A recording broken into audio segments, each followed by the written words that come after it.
एक और हफ्ता और एक और नया आईपीओ। आज हम बात करने वाले हैं स्पेब एडेसिव्स के बारे में। सवाल यह है कि क्या ये वो मौका है जो आपके पोर्टफोलियो से मजबूती से चिपक जाएगा या फिर इससे दूर रहना ही समझदारी है। चलिए मिलकर पता लगाते हैं।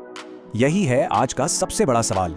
क्या स्पेब एडेसिव्स का आईपीओ निवेशकों के लिए एक सॉलिड पकड़ वाला इन्वेस्टमेंट साबित होगा या फिर ये एक फिसलन भरी ढलान है जहां पैसा लगाना रिस्की हो सकता है। आइए इसी की गहराई में चलते हैं। ठीक है, तो ये रहा हमारा आज का रोड मैप। हम शुरू करेंगे कंपनी के बिजनेस को समझने से, फिर देखेंगे कि इसमें क्या अच्छा है और क्या बुरा, और आखिर में पहुंचेंगे एक फैसले पर। तो चलिए शुरू करते हैं। ओके, तो सबसे पहले ये समझना जरूरी है कि ये कंपनी आखिर करती क्या है। स्पेब एडेसिव्स का कोर बिजनेस क्या है, ये क्या बनाते हैं और किसे बेचते हैं। तो सीधे साधे शब्दों में कहें तो ये कंपनी एडेसिव्स यानी गोंद बनाती है। इनका जो मेन फोकस है वो है सॉल्वेंट बेस्ड एडेसिव्स पर, जिसे ये अपनी ही फैक्ट्री में तैयार करते हैं और ये अपने प्रोडक्ट्स को डीलर्स और डिस्ट्रीब्यूटर्स के एक नेटवर्क के जरिए बेचते हैं। साथ ही अब ये यूएई जैसे इंटरनेशनल मार्केट्स में भी अपनी पहुंच बढ़ा रहे हैं। अच्छा, अब कंपनी की स्ट्रैटेजी में एक बहुत ही दिलचस्प बात है, इनका डुअल अप्रोच। देखिए, सॉल्वेंट बेस्ड एडेसिव्स तो ये खुद बनाते हैं, लेकिन जो वाटर बेस्ड प्रोडक्ट्स हैं इन्हें ये बाहर से बनवाते हैं, मतलब आउटसोर्स करते हैं। ये एक बहुत इंपॉर्टेंट पॉइंट है, इस पर हम बाद में वापस आएंगे। इनकी खासियत क्या है? हाई हीट रेजिस्टेंस, जल्दी बॉन्डिंग और सेफ बेंजीन फ्री फॉर्मूला। चलिए अब आते हैं बुल केस पर, मतलब वो कौन सी वजह हैं जो इस आईपीओ को एक अट्रैक्टिव ऑप्शन बनाती हैं। और हाँ, ये सारे पॉइंट सीधे कंपनी के प्रोस्पेक्टस यानी आरएचपी से लिए गए हैं। तो कंपनी अपनी सबसे बड़ी ताकत मानती है अपने अनुभवी प्रमोटर्स को, जिनके पास इस इंडस्ट्री का दशकों का तजुर्बा है। फिर उनका दावा है कि उनके पास एक लॉयल कस्टमर बेस है और एक मजबूत डिस्ट्रीब्यूशन नेटवर्क है। साथ ही वो अपनी इन हाउस क्वालिटी कंट्रोल और आईएसओ सर्टिफिकेशन को भी अपनी बड़ी स्ट्रेंथ बताते हैं। और ये आंकड़ा देखिए, ये उनके कस्टमर लॉयल्टी के दावे को सपोर्ट करता है। पिछले 3 सालों से हर साल औसतन 400 से ज्यादा ग्राहक इनके पास बार बार लौट कर आए हैं। देखिए, ये नंबर अपने आप में बहुत कुछ कहता है। इसका मतलब है कि उनके प्रोडक्ट्स और सर्विस में जरूर कुछ बात है जो कस्टमर्स को बनाए रखती है।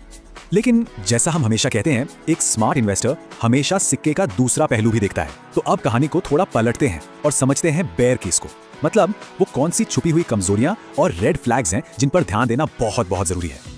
तो ठीक है, अब थोड़ा जासूसी वाला चश्मा पहनने का टाइम आ गया है। चलिए प्रोस्पेक्टस की गहराइयों में उतरते हैं और उन बातों को ढूंढते हैं जो शायद पहली नजर में साफ साफ न दिख रही हों। तो आरएचपी में जो एक बड़ी बात सामने आई वो ये है कि कंपनी का कंप्लायंस रिकॉर्ड, मतलब नियमों का पालन करने का रिकॉर्ड बिल्कुल साफ सुथरा नहीं है। प्रोविडेंट फंड और ईएसआई पेमेंट्स में देरी हुई है, जरूरी सीएसआर खर्च पूरा नहीं किया गया और कंपनी रजिस्ट्रार के पास फाइलिंग में भी कई बार देरी और गलतियां हुई हैं। ये बातें भले ही छोटी लगे, पर ये अक्सर बड़ी ऑपरेशनल कमजोरियों की तरफ इशारा करती हैं। और कंप्लायंस के अलावा भी कुछ और रिस्क हैं। जैसा हमने पहले बात की थी, वाटर बेस्ड एडेसिव्स के लिए कंपनी पूरी तरह से दूसरों पर निर्भर है। बोर्ड के किसी भी डायरेक्टर को किसी लिस्टेड कंपनी को चलाने का कोई पिछला अनुभव नहीं है। और एक बात जो थोड़ी चौंकाने वाली है वो ये कि ये लोग कच्चे माल की क्वालिटी चेक नहीं करते, बल्कि सीधे फाइनल प्रोडक्ट को टेस्ट करते हैं। ये एक बहुत बड़ा रिस्क हो सकता है। तो इन सब रिस्क्स के बावजूद कंपनी आईपीओ क्यों ला रही है? जाहिर है उनके पास भविष्य के लिए कुछ बड़े प्लान्स हैं। तो चलिए अब ये देखते हैं कि पब्लिक से जुटाए गए इस पैसे का इस्तेमाल आखिर होने कहां वाला है। तो ये है इनका मास्टर प्लान। आईपीओ से जो भी पैसा मिलेगा उससे ये जमीन खरीदेंगे, एक नया प्लांट लगाएंगे और सबसे जरूरी बात, ये वाटर बेस्ड और एपॉक्सी बेस्ड एडेसिव्स का प्रोडक्शन इन हाउस यानी खुद शुरू करेंगे। ये इनकी बिजनेस स्ट्रेटजी में एक बहुत बड़ा और क्रिटिकल बदलाव है। और ये स्लाइड इस बदलाव के असर को बिल्कुल साफ साफ दिखा रही है। कंपनी आउटसोर्सिंग पर अपनी निर्भरता खत्म करके क्वालिटी, मार्जिन और पूरी सप्लाई चेन पर अपना पूरा कंट्रोल चाहती है। अगर वो ये काम सफलता से कर लेते हैं तो ये सच में कंपनी के लिए एक गेम चेंजर साबित हो सकता है। ठीक है, प्लान्स तो बहुत शानदार लग रहे हैं, पर क्या कंपनी के फाइनेंशियल नंबर्स भी उतने ही मजबूत हैं? और क्या आईपीओ की जो कीमत रखी गई है वो सही है? चलिए अब थोड़ा नंबर्स की दुनिया में चलते हैं। पिछले 3 सालों का ट्रैक रिकॉर्ड देखें तो कंपनी का परफॉर्मेंस काफी सॉलिड रहा है। इनका रेवेन्यू यानी टोटल सेल्स और इनका प्रॉफिट दोनों ही लगातार ऊपर गए हैं। ये एक हेल्दी ग्रोथ का क्लियर साइन है। अब ये स्लाइड हमें बताती है कि कंपनी अपना बिजनेस कितनी एफिशिएंसी से चला रही है। इनके एबिटा और पीएटी मार्जिन्स में भी सुधार देखने को मिला है। इसका सीधा सा मतलब है कि वो अपनी हर सेल पर पहले से ज्यादा मुनाफा कमा पा रहे हैं। ये ऑपरेशनल एफिशिएंसी का एक बहुत अच्छा संकेत है।